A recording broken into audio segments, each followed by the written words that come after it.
Welcome to another episode of Fullcourt Passport. I'm Ric Bucher. That is Bostjan Boki Nachbar, and we are joined by a very special guest, the head coach of the Brooklyn Nets, Jordi Fernández, the first Spaniard to be a head coach in the NBA, and I believe one of four international coaches now serving as head coaches in the NBA. So, Jordi, thank you very much. I know this is a busy time of year. Thank you so much for taking the time to join us.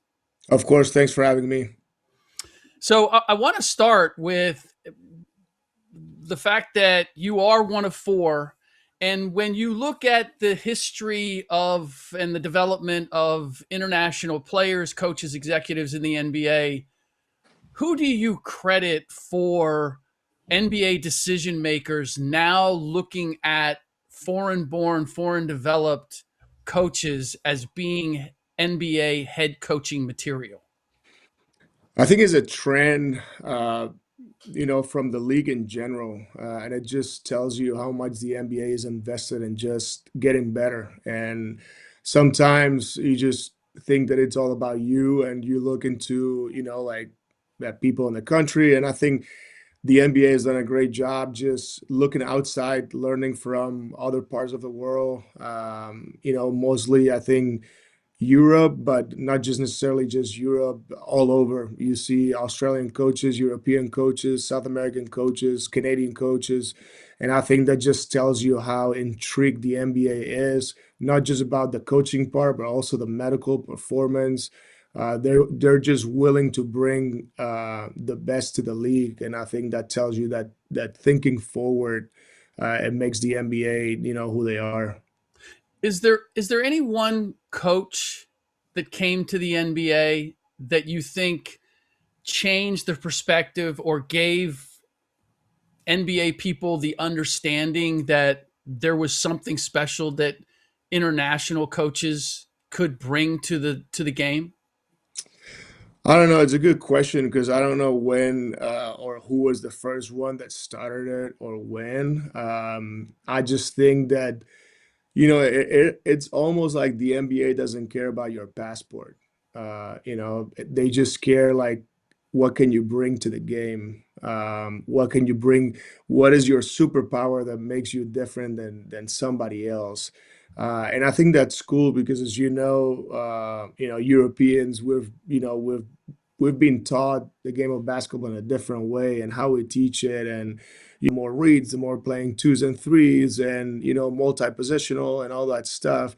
And then you see in the American system how the skill is elite in the athleticism and the competitiveness and so on and so forth.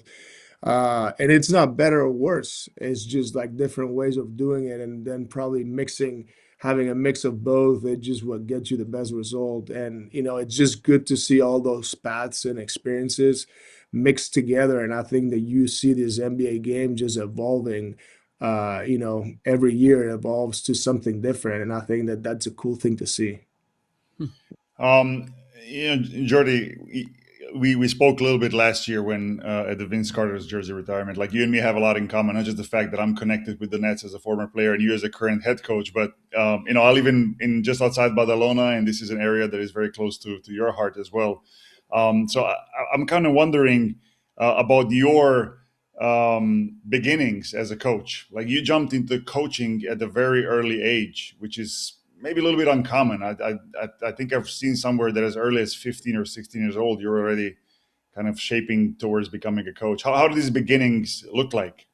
Yeah, it was fun, and it all started with like the love and passion for the game. Obviously played in Badalona, Juventud for 8 or 9 years, then continued to play all the way until the junior levels or 18, and played at the highest level I could there. I had a lot of fun. My experience as a player, I thought it was great. I really loved it.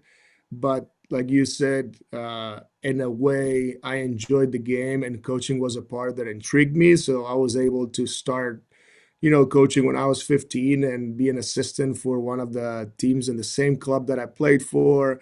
and from there the journey began, and it was fun in a different way. You find the competitiveness, and if you're built for it, like the leadership and the strategy and learning from others. And for me, it's been fun, especially coming where I come from, where it's not just a lot of players, but a lot of coaches were developed in my hometown. And I took it outside of the country and learned so much from other people, and kind of like build my own coaching personality through all these people that I've learned and worked with. So, the beginnings were great because you just do it because you have passion for it and it excites you, and then it gets to a point that it's your job and how you make your living. And I still feel like I do it for the same reasons, but the reality is, my family and myself, that's what we do for a living. So it's been a great path and journey. It's just like you never know. For me, I've never done it for the money or the willingness to do certain things. It was more for the love and the excitement of getting better and competing at the highest level. That's what like satisfied me the most, is how far I can get, how much I can learn. Can I play or coach against the best in the world? And that was the drive. And the drive, of course, is always, whether it's a coach or a player, like you want to compete against the best and you want to test yourself against the best. But I want to ask for my friends here in Badalona, in a parallel universe or in this universe, is there ever a way for Jordi to come back to Badalona and coach here at some point, way late in later in life? It's always been a dream of mine. Like I don't know when or if it's gonna happen, but like I've always wanted to coach. The NBA was a dream of mine. National teams was a dream of mine, and I was able to do it as an assistant with Nigeria, with Spain, and then as a head coach with Canada. That was like a dream to coach in the Olympics, coaching a World Cup as a head coach. Obviously the NBA, and then the highest level of club European basketball, and because that's how I grew up. I grew up watching what it was called before the EuroLeague, the Euro Cup or the Europe Cup, or and then the EuroLeague, the ACB, and that's what that the early stages of me playing and then coaching. And yes, that would be a dream. Is it going to happen and when? I don't know. I'm very happy here with everything, and you guys know it. The NBA is not just making it, it's surviving it, and like surviving like in a competitive world. And to survive, you have to prove that you can have a winning program, and how much you can win and how far you can get. So at the end of the day, there's only 30 jobs in the world, in the NBA, and having one is an honor, right? So Yep. working to keep it, it's pretty cool. And at one point, like you said, I would also appreciate to have that experience in Europe. Jordi, I think I know the answer to this, but I'm going to leave it open. You said that everybody has a superpower. What is your superpower? Um, it's a good question. Probably that question should be asked to others and people that have worked with me, because it's hard for me to talk about myself. I've always been driven by, like your own motivation to get better, right? You never stop learning, and I've learned that from many coaches. It surprises me, like coaches like Sergio Scariolo or Pedro Martinez. I will meet them and talk to them, and with the experience they have and who they are, they've always been, asking questions about and how you guys do this and why you guys do that. And I'm like, man, I should be the one asking you questions all the time because of, like how much you've won and so on and so Yeah. forth. And uh, I've learned from them, especially that, learning never stops and challenging yourself never stops. And I think the relationship part is important. Like you build relationships with the people that you work with. And I'm not saying relationships in like friendships. I'm just saying work relationships. Sometimes it turns into a friendship, which is fine. But you need to get to know the people to get the best out of the people, and they need to get to know you. So I think that, that effort to do that is important in the business that we're in, because it's a very emotional business, as you guys know, winning and losing, and whatever the competition is. If you're in a World Cup, if you are in whatever it is, the NBA, it is very important. I always say the same thing. If I have a relationship with a player and I yell at him because he has to be the low man, if I don't have the relationship, he may, not be very happy with it, but we have it. He may be able to still not like it, but he may be able to take it, and vice versa. Like, I've had players that have gone back at me, and we have that relationship, we can handle it. So accountability goes both ways, and I've made a lot of mistakes too. I've done things that, at times players don't take well, and it's good that, all that can be expressed. And I think for me, that's something that, you got to show that. As much as coaches, we always try to hold others accountable, we have to hold ourselves accountable too, because we make mistakes. I do make a lot of mistakes, and basketball is a game of mistakes, whether you made a sub at the right time or wrong time or called a play and all this. And I think for me that it's okay owning them, because if your intentions are in the right place, that it's for the team, not for yourself, you should be always allowed to make mistakes. Yeah. The late Jerry West was the exact same in terms of asking questions. Like I'd run into him and he'd ask me more questions than I could ask him. And he was like that with everybody. And so I appreciate that quality. And we're talking about the logo. We're talking about the guy that had done it all. And he still had that curiosity and that desire to learn. You got to where I was going to go, because I believe it was assistant GM Mike Gansey who said of you, I think it was with the Cavs, he said, whoever walks through that door, Jordi has the capability of relating to them and connecting to them. And I think it points to what you were just talking about, that developing those relationships as a coach allows that two-way street so that you can have tough conversations and you can make demands of each other, and it doesn't feel personal, like a personal attack. You understand that it's just the business of playing the best basketball possible. So that was going to be my suggestion, that was your superpower, which is your ability to connect to people. You guess right. Jordi, you also mentioned the national team, and I was going to ask you about this. How did coaching national teams, where I know the element of representing a country is so strong, and how did that shape your coaching philosophy? What did it bring to the way you see the game? I think the intensity of it, it's very different than, any other competition. And you can probably say the NBA is the best league in the world, but national teams, the Olympics is the best competition in the world. The context is different, but if you dive into it, it's the most special thing you can ever coach, right? You're with the best athletes in the world. You're in a tournament that it's only once every 4 years.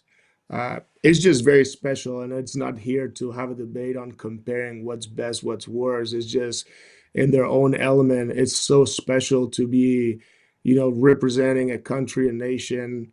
You're basically playing for the jersey and the name, and how much every game means, right? Because if you think about all these competitions, EuroLeague, NBA, ACB, how much a game means, but if you're in the Olympics, where the most games you can play is 6, and you're playing to be a gold medalist like any other athletes in the world that you can imagine, whether it was a gymnast, a swimmer, people that have made history. It's just, I grew up in a culture that the Olympics were the biggest accomplishment for an athlete. So if you're able to coach a team that it's part of that, it's special in a different way. So I Mhm. know that people that talk about an NBA ring or a gold medal, I think as a basketball player, you probably want an NBA ring.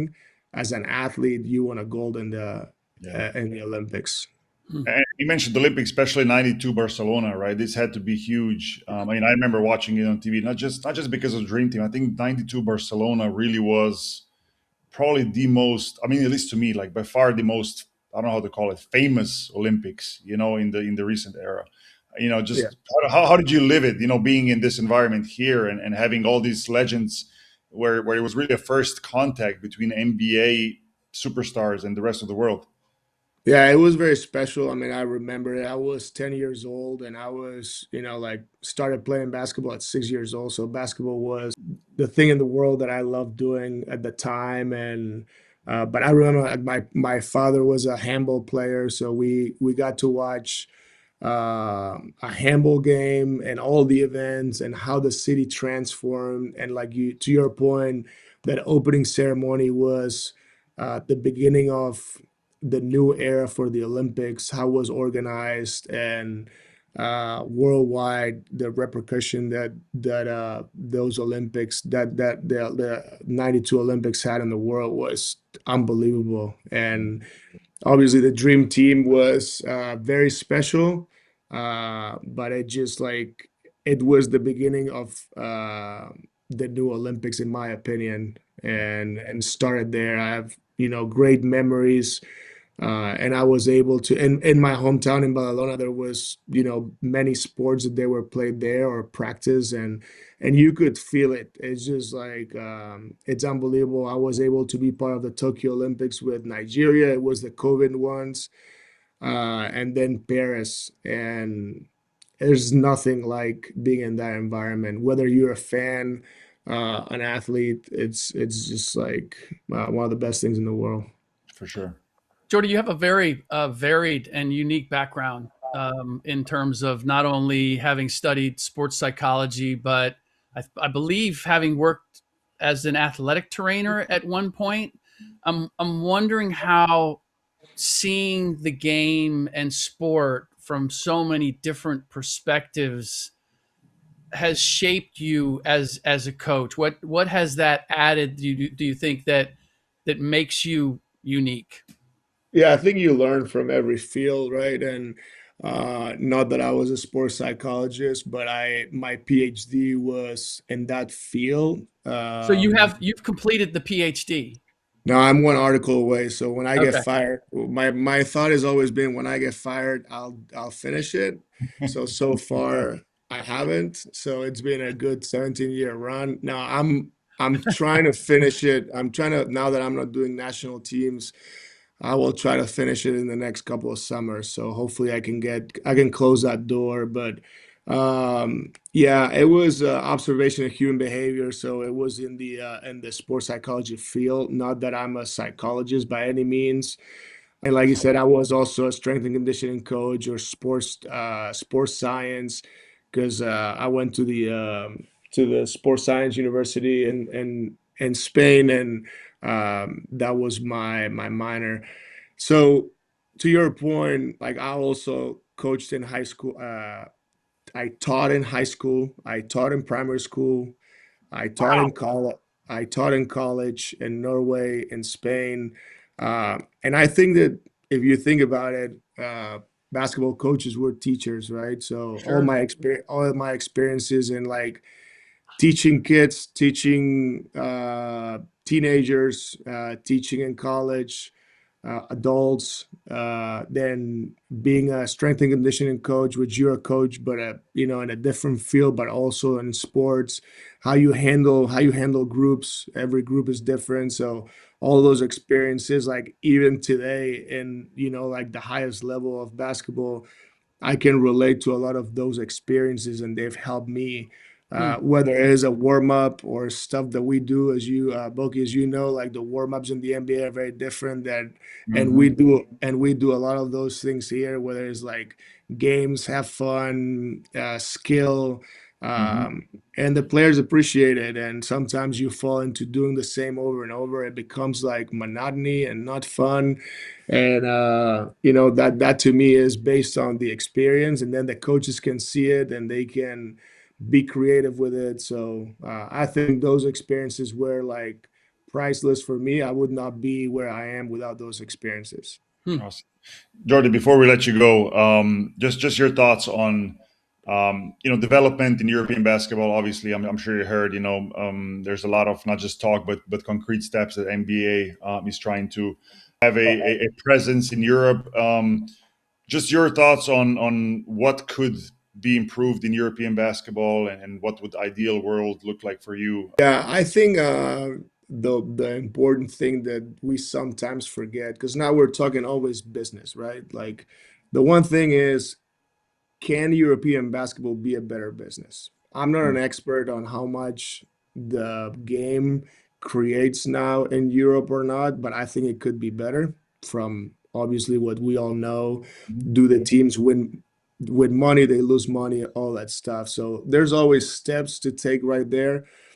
But the other one on my side that it's something that is important is development, right? And if all of our best younger players go to the NCAA and the best younger players go to the NBA, then there's a reason why. And then development in Europe to the next level has to be better, right? Because what we want to do is bring those professional players to play back there. So, how we develop them, the point I'm making is we complain that sometimes that they go to the NCAA, we complain they go to the NBA, but we don't make them play. Right? And how many 18, 19, 20-year-olds do you see playing in the EuroLeague? Do you see playing in the ACB, right? Yeah. And right now, I can be part of it and we have resources, and the way like it's not easy, I get it, but we have right now 6 players in our team, for instance, that are between 19 and 21 years old, and they're playing. And you go across the NBA and you see a lot of those. So the NBA has found a way to develop those guys, obviously pay them because they make a good living out of it. But how can European basketball too focus on developing? And I think the business side is it's quite obvious that it's something that can improve, because the way to have resources is having it with money and TV and fans and game experience, fan experience is important.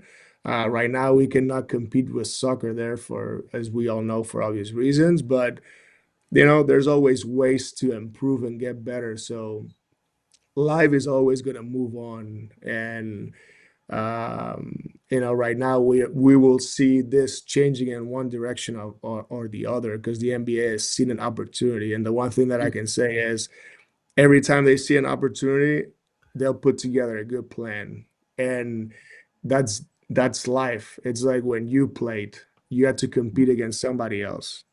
For sure. And at the end of the day, the best product will survive out there. So it's a cool thing. It's going to be part of history. I'm always a believer that probably collaboration would be the best. I don't know if it's going to happen, but if not, competition also works. Yep. Competition always the best. Agreed. Awesome. Jordi, thank you so much for taking the time and all of the insight. We appreciate it. We wish you the best of luck for the remainder of this season. And I'm hoping that it's going to be another 17 years before you get to that PhD at the very least. Yeah, well, hopefully I try to finish it before that, but yeah, if it's another 17 years, I'll be happy to. Awesome. Fair enough. Thank you very much. Thanks for having me. Thanks, Jordi. Go Nets. All right, guys. Yeah, go Nets. All right, that was Jordi Fernández. Very interesting. I'll be honest, Boki, I didn't know as much about his background, his varied background, until I knew that we were going to have him on the show. I think a lot of what he said is very true. Like, coaches are teachers. your ability to be vulnerable enough to say that I've made a mistake allows you to then have a different sort of conversation with a player. I don't know if you ever experienced that with, like I've heard that Jeff Van Gundy will admit that he's made a mistake, but I've never actually seen it. So I'm wondering, did you like of your coaches? Did you have coaches like Jordi, or is this kind of a new development? Because I think that old school coaches had a hard time ever admitting that what they wanted to do or what they did actually didn't work or needed to change. Yeah, I'm observing the current generation of coaches and players from let's say outside when it comes to the NBA at least, and it's interesting because I just spoke with Dirje Welsh, a former NBA player as well, who was in my draft class, and we actually discussed this topic. Said how looks like the coaching change, where coaching is a lot more about managing and a lot more about connecting, relating to the players than it used to be, where you had this kind of a disconnect with an icon, whether you want to say Phil Jackson or Rudy Tomjanovic or Greg Popovich or with whatever name you want to throw out there of this. I mean, even they were even dressing differently, suits and ties, right? Yeah. And I wouldn't necessarily call it a disconnect, but there was some kind of a gap in between. And I from my experience, I rarely had, or maybe didn't have a coach that would openly admit mistakes. I think it's also understandable why you can't do that as a coach, just admitting mistakes all the time, even though you did Right. them. But I do see the coaches nowadays being different. Like I said before, more of a manager and connecting type role, apart from obviously being extremely knowledgeable about the game. Just because also the people have changed, meaning the players and the new generation of players is different and has different expectations on how they want to be coached compared to a couple of decades ago. Yeah. There's more collaboration today, I would say, between the coaches and the players. And I would say that that's a good thing. Sort of taking into account the thought process of players allows a coach to make decisions in a different way. You were just in Berlin, and that was for the Grizzlies Magic NBA game. I'm just wondering, for you going back and being in an NBA atmosphere in Europe, like that's kind of a unique setting. What was that like for you, considering that Europe, the NBA, and now you're seeing those two mesh together in a place that you normally don't see them? Yeah, I've been to NBA games in the past in Europe, and I have to say that this was one of the more intense games I've seen. Not that the others were not intense, but this one had a specific element to it because of three German players playing on Orlando Magic team, and the fan support was really, really good, kind of European in a way. Crowds chanting together at times, and not having the typical defense NBA style of cheering. Nothing wrong with it; it's just different. Right. So yeah, you're right. It was like kind of like two elements coming together. Even though I think it would be another level if Denver Nuggets went and played a game in Belgrade with Jokic. Whew. That's Off 10 steps above chain. what we've seen in Berlin, right? But nevertheless, I thought it was a great evening. The game was close, was intense, like I mentioned. Fans were into it. It was a celebration of basketball, I have to say, and it was enjoyable. There's a lot of talk about NBA Europe. Commissioner Adam Silver had a press conference. I don't know whether you attended it or not, but another press conference. I was there for 2 days, and it's. I think it's one thing that was kind of visible to everybody there was that it's still maybe in early stages. The idea of NBA coming in and controlling the league, or earlier stages. Maybe some people expected more because games are here, and maybe we'll hear more because there's another game in London on Sunday, and the whole caravan now shifts from Berlin to London. But as Jordi mentioned, NBA usually approaches things with a good plan and with patience, and I don't see why it would be any different this time around.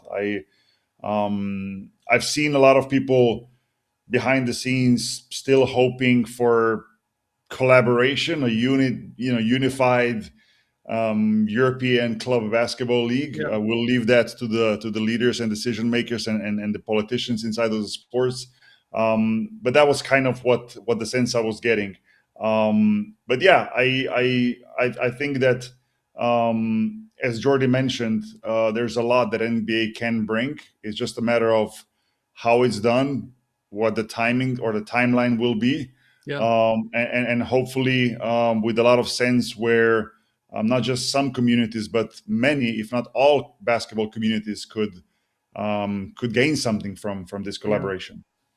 They asked a number of players. I think the ones that I saw were just Magic players, but they were asking them about possibly playing overseas for a team in a certain country or city, and I believe Barcelona and London were the popular picks, or they could imagine themselves.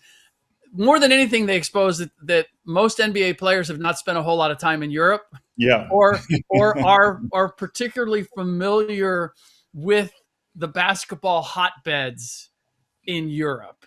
But their answers to me were an explanation as to why the NBA's list of targeted cities is what it is. Because I think from their perspective, it's cities that would be attractive in the minds of NBA players currently playing in the NBA, American players that would look at it as palatable, not understanding how good Belgrade could be, or some of the cities that they may not be as familiar with. But that's the first time where I was like, why is the NBA, why is this their list, right? And the answers of the NBA players to where they'd be comfortable playing, to me, was the answer. Maybe, I mean, that could be part of the answer. But if I reverse it a little bit, and I would say, if you asked, maybe some years ago, or where NBA in Europe were not as connected, if you ask European players where they want to play, I think most of us would say, hey, I want to be either in Chicago, or I want to be in LA, or I want to be in New York or Miami. But then later on, you could probably discover that San Antonio is the most awesome place to live in. And same vice versa. Like, players would say London, they would say Berlin, Paris, because these are world-known biggest cities. To some people, maybe the most beautiful cities. But there's other cities who maybe players of the NBA don't know, but they would love. Like, for example, Kevin Punter said when we have it on, like, love Belgrade, right? Players who maybe don't consider Athens something that they would live long term, but look at Alec Peters, former NBA player, goes to Athens, basically it becomes his second home. So anybody that comes and plays in Europe just needs to experience it, and every city is not going to fit you. Just like in the States, not every city is going to be where you feel comfortable or think about living long term. But there's more to discover than just London and some other cities that were mentioned by Orlando Magic and Memphis players. What I found probably the most interesting of the comments that Adam Silver made was that that, as you sort of mentioned, he sees this as a long runway. He said, I don't know that, establishing teams in Europe is going to be profitable for a very long time. And the other interesting part was that the owners of those teams, if and when they establish them, are going to have to foot the bill, that the NBA is not going to finance this project. When you hear that, Boki, like, what is your thought about hearing that, and about the idea that the NBA is accepting that this may not be profitable in short order? Because I think that a lot of people look at them coming, and they look at EuroLeague and they're like, well, the NBA is going to make this a moneymaker sooner rather than later. And it doesn't sound like Adam is suggesting that that's the case. I can see why people were surprised by that, because I think people who were not maybe informed during this process enough that they thought, hey, NBA is going to come in and they're just going to start gifting dollars left and right or euros, and everything's going to be all roses. I think, and I really hate to speak for, especially not for Adam and for NBA. I think I can just form my opinion, which is Adam Silver kind of turned the mirror back to us in Europe and say, hey, you need to get your European basketball in order and step up the game in order for this to work. And I kind of like that, to be honest. I think there's a lot that we in Europe who are in the basketball sports industry can do better, should do better. Mainly has to do with relations, mainly has to do with better planning. It was kind of maybe an intentional wake-up call, which maybe is a part of steps that NBA is taking here, and they want to have a partner here that is capable of being a partner. Yeah. So we'll see how this develop. But the some of the comments were definitely interesting. But I personally didn't expect that they would be groundbreaking in a sense that we would have all the answers coming up in one press conference in Berlin. Sure. So we don't have a game of the week that has already been played. We are looking forward, as we record this, to El Clásico.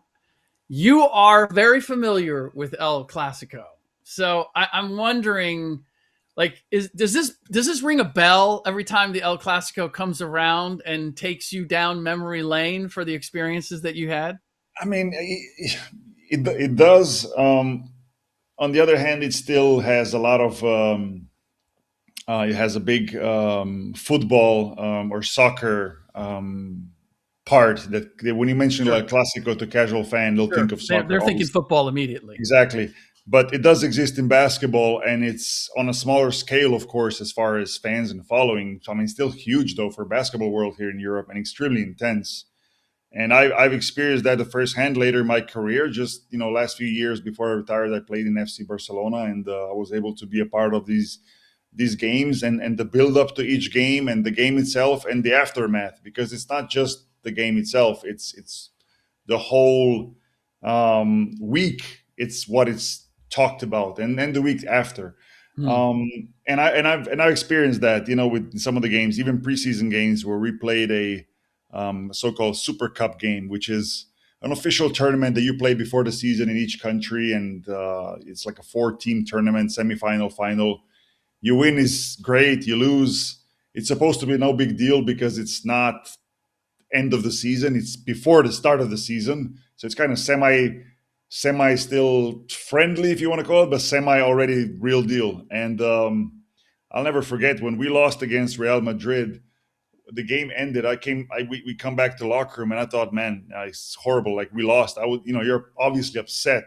But the locker room next to mine, the Madrid players were singing "Champions, Champions," basically hitting the walls on our locker room. And in our locker room was like dead silence, like as if somebody died.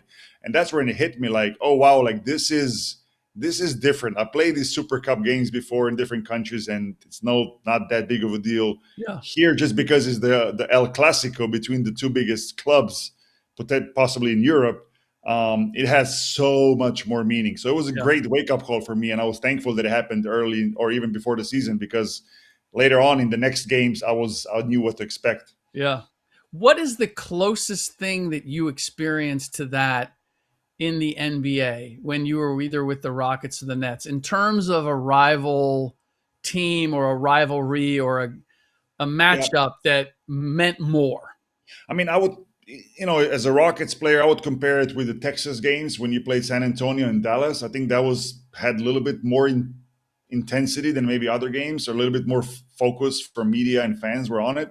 Especially at that time, both teams were good. San Antonio was championship team. Dallas with Dirk and Steve Nash at the time before he moved to Phoenix. So those games were intense. Those games had a little bit more than just other regular game. And with the Nets, I always say this: my favorite games were Nets-Knicks. You play in the Garden, even if you played in Meadowlands and you beat the Knicks, it's awesome. But when you go to Garden and you beat the Knicks in the Garden, like those are one of the most awesome memories I have, because the amount of trash, especially that Richard Jefferson would talk in the locker room and in the hallways after the game, was just off the chart for weeks after that. Not just that, like he was so happy when we would win that game that I was like, yeah, I'm just gonna sit back and listen to that guy and laugh. It was fun. It was fun.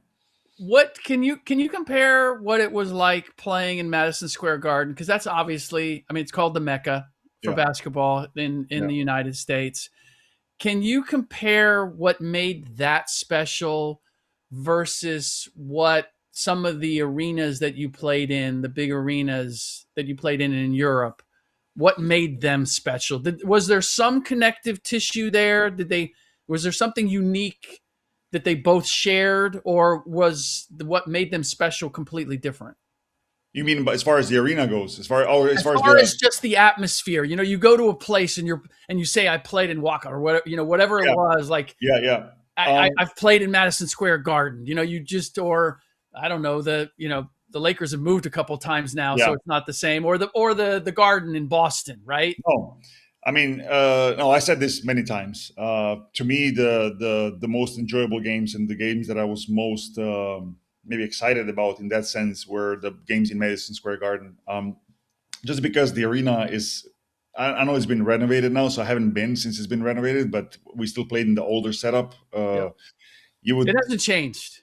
So you walk up this renovation. You take this big elevator for like 50 people up in like 2 floors up, or you can walk up the ramp. It's weird, right? But you get into these narrow hallways and you see all these photos, photos of these artists, athletes that played there over 5-6 decades. I don't know how much, like Muhammad Ali and all these different singers. And so you feel special as you're already walking. And then the lighting was always different there, I thought. And of course, the celebrities in front rows and just the Knicks fans, like it does make it very special. Now it's a lot different than if I compare it to some of the arenas in Europe where they have history and fan following just because the way fans behave. But the appreciation of playing under those lights in Madison Square Garden for me was, the biggest stage I played on without a question. Yeah, I would say that probably, I don't have that much experience, but I've been to international games. I've been to Eurobasket. I would say that Knicks fans, Philly fans, and Boston fans are the closest thing you get to what you experience with fans overseas. I would agree with that. That was my experience as well. Especially if they had good teams, which a time that I played in the NBA, Boston definitely did. Philly was solid. Knicks maybe not so much. But it was intense. And in some of the arenas, like fans were loud, but those fans were kind of up in the higher seats, or maybe the the upper part of the arena. Whereas, for example, in Philly and Boston, like they would be sitting right behind the bench. Yeah. And they'd be loud. And we had situations where we had to calm down our teammates just because they would get upset because the fans would get up in your ear because that's how close they sit and they trash talk to you. Right. But I enjoyed that. I thought it was fun. I thought that I always liked that. So for me, it wasn't a burden. It was excitement. It was another element to be even more motivated. Yep. Yeah. All right. That does it for this episode. I want to thank Jordi Fernández for joining us at the beginning, and things just keep rolling along. We will watch El Clásico, and that may end up being our game of the week, depending on how it happens in the next episode, or it may just be a topic of conversation. We'll see where that goes. But I mean, we definitely have to mention it. But for sure. Next game, new week comes up, new games come up, and the season is in full swing. So we'll have a lot to talk about for sure. It is starting to get truly intense because you can see the jockeying right now, right? Where we're getting to that point where the margin of error to be in or out is beginning to decrease in a big way. All right. True. Boki, as always, a pleasure. We'll do it again next week. Take care.